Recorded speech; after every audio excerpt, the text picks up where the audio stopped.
Ndugu yangu hapo ulipo, kama una hema unapumua na matatizo yako unayasolve bila kumwomba mtu msaada, itumie vizuri hiyo fursa. Itumie bila hofu wala mashaka yoyote yale. Lia sana ukipata nafasi. Hakikisha tu isiwe mbele ya macho yao waliokuumiza. Watakuita dhaifu, usiyeweza chochote zaidi ya kulalamika.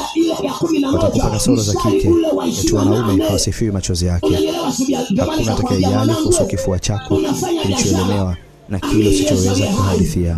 Watakaa mbali na kila tatizo lako, huku wakisubiri likushinde ukucheke. Mbali na kuwa mwanaume, chozi lako liweke upande ulipolala ubinadamu wako.